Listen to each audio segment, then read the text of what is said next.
We have with us Meta India Vice President Sandhya Devanathan. Sandhya, many thanks for speaking to PTI. It is wonderful to have you with us as always. Pleasure is all mine, and so good to see you again as well. And let's do this. India is the largest market for Meta across a family of apps. You have an estimated 1 billion users across different apps like Facebook, like WhatsApp and Instagram. What is the India market opportunity for Meta, and how is Meta growing in India? So, Mamita, we don't break down the number of users that we have in India, but you're absolutely right. It is one of our key priority markets for the company globally. It remains a place which we are very excited about, where we continue to double down and invest. So you're absolutely right that in terms of user growth that we're seeing, we're very excited by the opportunity, but equally, in the kind of value that we're driving for businesses, and thank you for making it to the WhatsApp Business Summit, we're seeing the same amount of excitement, momentum, and energy. So it's been almost 2 years now, and it's been a great 2 years. So business messaging has taken off in a big way, and we saw you making a lot of announcements, including the Meta Verified badge. Take us through some of the announcements today. Yeah, and so even before we get to the announcements, I want to zoom out a little bit because you and I spoke last year as well at Conversations. And at that point, I talked about how important and central business messaging is to our strategy as Meta in the country. And what you see today is a reflection of us bringing to bear, that strategic importance that we see as business messaging, and you see that reflected in all our announcements. So when I talked about strategy, I talked about a few things. One, we want to add value to businesses large and small. And at that point, I said our specific focus, in the short term will be small businesses especially, right? The second thing we talked about was business messaging and how central that is and how it is a growth driver for Meta in India. And that certainly remains true. And the third thing we talked about was how innovation will power a lot of this. So today's announcements are a perfect mix of all of that. You saw how we're doubling down on, WhatsApp for small businesses with the announcements that we made on, personalized messages that you can do, on WhatsApp Verified, which is like 100% rollout, on the training that we're doing for Bharat Yatra. So you see, that focus that we continue to have on small businesses. You also see the focus on innovation with the Gen AI tools that we've announced with both AI agents as well as AI assistants. And the last bit that I would say is that across the board, you see also, while I was up on stage, I talked about the features that we've launched last year on flows and payments, and you saw some examples come to life. We've seen, great success both in flows and payments for businesses large and small. So that's really a short summation of some of the announcements. The other bit that we talked about was in-context calling a business, because we hear a lot of times from users that the chat goes that far, it's great, but sometimes, just sometimes, they'll need to talk to a person to close their queries, and we're enabling that as well.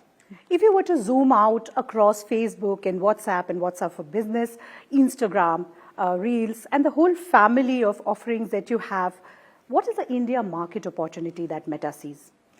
Look, again, like I started out, key priority market for the company globally, India, right?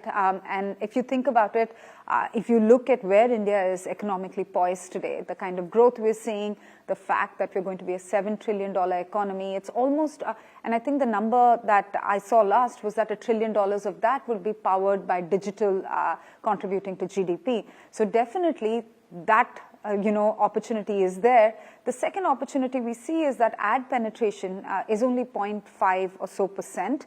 And that, when you compare it with more, more mature markets like the US, are at 1.9, 1.75%. I don't have the exact number. So there is big headroom for the overall industry to grow in this space. So both in terms of the growth potential that we see in India and in terms of the opportunity that exists as the ad market matures and becomes and digital will grow as a piece of that pie, we definitely see ourselves as very well poised to help businesses succeed and hopefully share in their success as well. So not a number, but as you'd have seen from my excitement, we remain very optimistic about Meta's growth in India. This headroom that you talked about is the headroom for digital ad spends that can go up in India. No, overall ad spend as a percentage of economy itself is, lower than it could be in the country. And over time, that's also, anticipated to increase. How is Reels supercharging your India growth story in terms of the daily watch times, in terms of, how many Reels are played every day, in terms of content creator economy, but also in terms of how it is benefiting businesses? Great question, Mamita. So Reels continues to supercharge, definitely Meta's growth in India. In fact, I'll give you a global stat. Around 50% of all global watch hours are now Reels-driven watch hours. So it is significant for us on the platform. That's on Instagram. And what we've also said is India is a leading country for Reels watch time on Instagram. So any way you see it, Reels is big for Meta globally, but Reels is certainly huge for Meta in India. I want to share with you a few stats that will bring to life how both creators and brands are thinking about Reels in the country. And what we've seen is, we've also been, really pleasantly sort of surprised by the amount of take-up that we've seen brands do for Reels. Because it's a new format, they have to create for this new format. You and I were just discussing we should do a Reel together after this is over.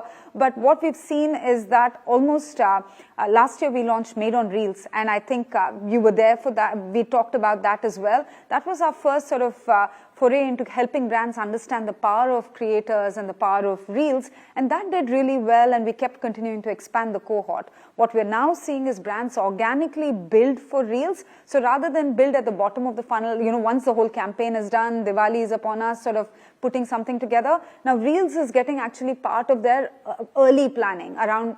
Already it's in the consideration set when they're thinking about their campaign. So that's one big change we've noticed. And it comes because there's some hard numbers behind it. A survey that we ran and we shared, 63% of people that we surveyed said that they would buy something, if a creator or an influencer endorsed it. We also saw stats that said almost 33% of beauty purchases were done on Reels. So we actually saw them, start and, make their journeys and their purchases being influenced by Reels.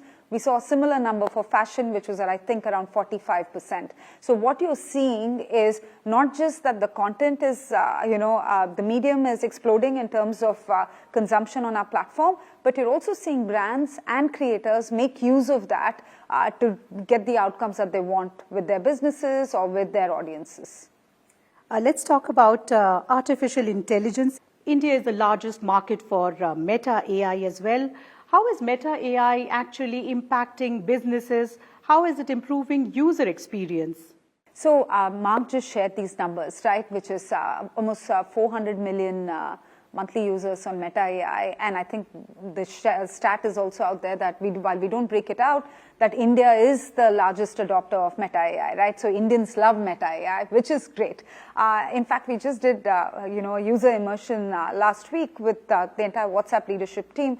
And we got some great insights on how people are actually using Meta AI, the kinds of info. Today I was talking to someone and they were like, they're getting parenting tips on Meta AI. Somebody else was trying to get, the best Onam Sadhya, who could give them that through Meta AI. So we're seeing people use it in ways that even, frankly, we couldn't have imagined. So early days yet for Meta AI. So I don't have answers to all the questions you've asked, but because we literally just launched Meta AI. But so far, we've been very, very buoyed by the kind of take-up we've seen, by the kind of, conversations that are happening on Meta AI. And we'll continue to invest in building more delightful experiences on Meta AI. And therefore, is there a case for making it available in more Indian languages beyond Hindi? So definitely that's one part of our endeavor. So we did launch Meta AI in Hindi, but one of the things that we're very committed to is thinking about how we serve all Indians. So definitely no plans to share at this point, but that's an active discussion. The other thing that I would say is, when you talked about languages, one of the things I realized, which also ties back to the announcements we made today, is just AI agents, again, powered by Llama. But our vision is that a business should focus on what they do best. One of the announcements that we made today also is quite relevant, not languages, but if you see, we talked about AI agents for businesses, and we're piloting that in the country.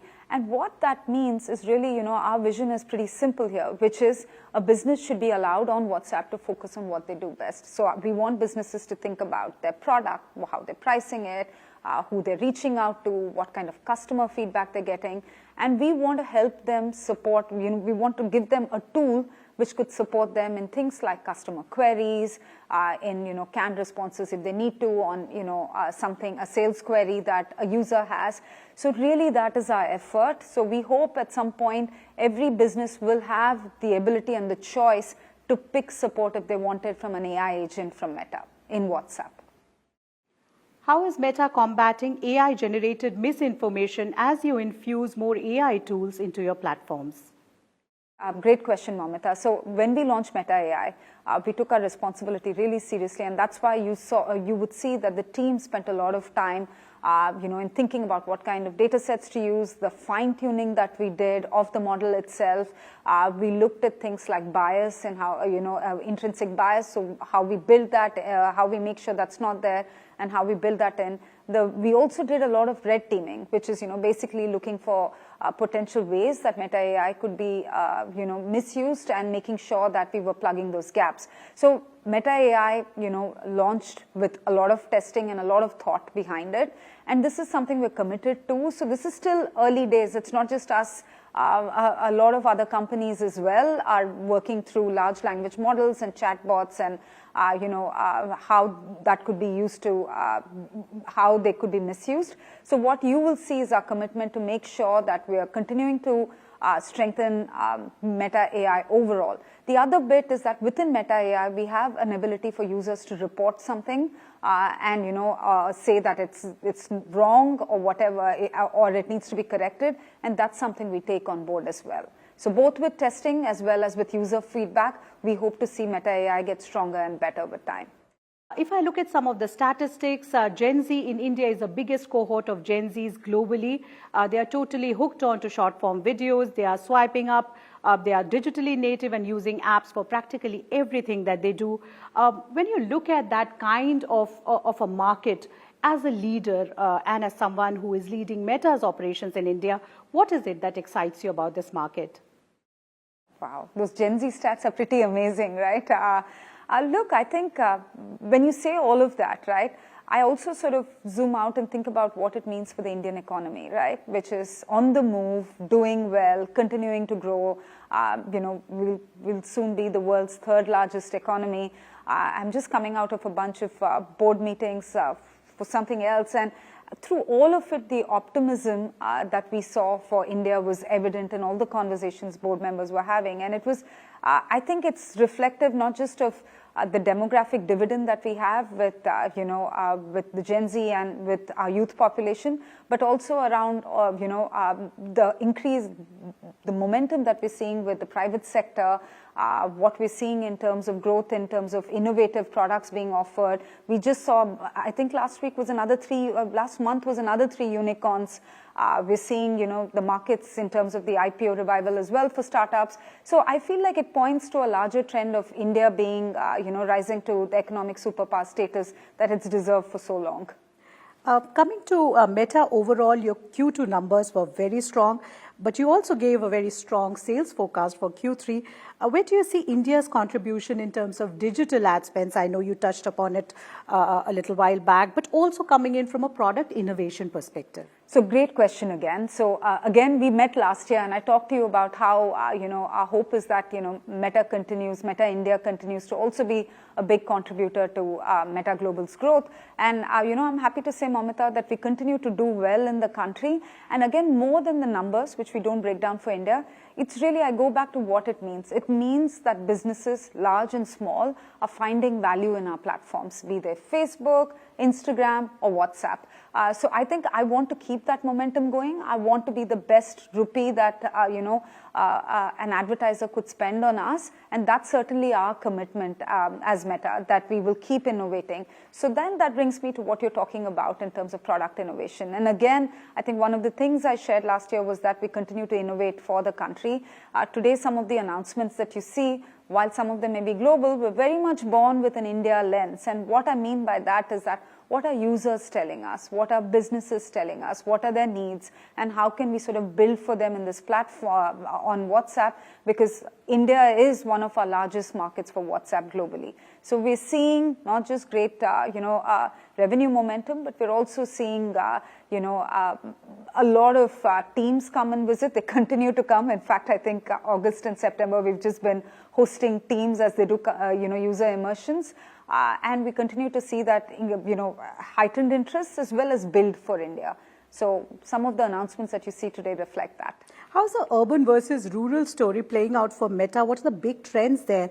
And what will be the growth engines for Meta in the rural market, tier 2, tier 3 rural markets? So what you saw on Bharat Yatra, the announcement that we made is all tier 2 and tier 3 cities, right? 10 cities, 20,000 businesses. So huge focus for us because the India story is not just the metro story. It's the story of, India is tier 2, tier 3. That's where we're going to get, the next hundreds of millions of internet users from. That's where certainly we'll get users on the Meta platform as well. And the other bit that I go back to is some of what we're building as features, like flows, like the ability to make payments in-app. All of those render themselves to people that may not naturally immediately go and download, an app to do their shopping. But WhatsApp will be that bridge, I think, as more and more Indians become product transactors, as they consume services online. And that's our effort with WhatsApp, to help build that bridge. When it comes to Instagram as well, when again, I talk about this a lot, when 8-9 years ago when I joined the company, Instagram in India was very much a metro phenomenon. Today, Instagram, you and I both know, is something that, is equally as WhatsApp a heartbeat for the country, right? People create on Reels. It's a form of self-expression across the country, and it doesn't matter whether you're from tier 2 or tier 3 or tier 1. How is Meta looking at combating AI-generated misinformation? So, Momita, again, with AI, obviously misinformation is an issue, and the way we think about it is misinformation is misinformation, whether it's AI generated or not. The quantum may increase with AI, right? So we have really strong policies around how we treat misinformation on our platform, especially if they go in violations of our policies, and the same standards will apply whether it's AI generated content or not. We also have India's our largest fact checking program globally is in India. And, you're part of that as well, Mamita, with PTI. So that's another way in which we battle, misinformation on our platforms, and we try and, flag those. And that's certainly another effort that's continuing. In fact, we're doubling down on that in terms of, how large the program is in India. The third thing that I would say is in building, even when it's our own platform, and I talked about it a little bit when I talked about Meta AI, we've spent a lot of time thinking about, how we fine-tune our data, right? What data sets we use, but equally red teaming, right? And we did that deliberately to make sure, we have a view of potential problems that could arise and sort of mitigate those. And those are some of the ways in which we're working with this. We also, think about, we've done partnerships with other companies globally, and those are AI partnerships as well. Around how we actually recognize an image, if it's AI generated and things like that. So you will see us continue to spend, our time and our resources on building the right kind of tools, on enabling the right kind of partnerships. So, we make our community safe on our platforms. How do you think of AI regulations as India brings out rules for digital personal data protection, but also thinks about, in terms of new regulations for managing competition in the digital space? So again, Mamita, this is evolving as we speak, right? So I haven't seen the final drafts. So I will go back to what I'd said, some time ago, and what we continue to say as a company. Look, I think we welcome any regulation that's progressive. There is a need to balance, a user and a citizen's safety, and a need to balance that with innovation for the country, right? So both are important goals, and we welcome regulation that balances both. Before I let you go, I have to ask you something that everybody is talking about. Will AI lead to layoffs? I have a different take on it. I actually think India is potentially well poised to take advantage of new jobs that could come up with AI. So let me give you an example. When I started my career, I started with Citi, and my first job was as a webmaster. And I just finished my MBA. Webmaster was not even a job designation at that point, but the internet opened up those opportunities. I think AI offers the same opportunities for new kinds of jobs to get created.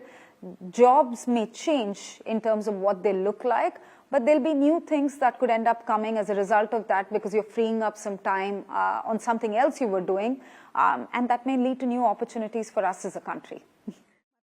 Sandhya, as always, it was wonderful speaking to you. Many thanks for speaking to PTI. Thank you, Momita. It's always a pleasure talking to you.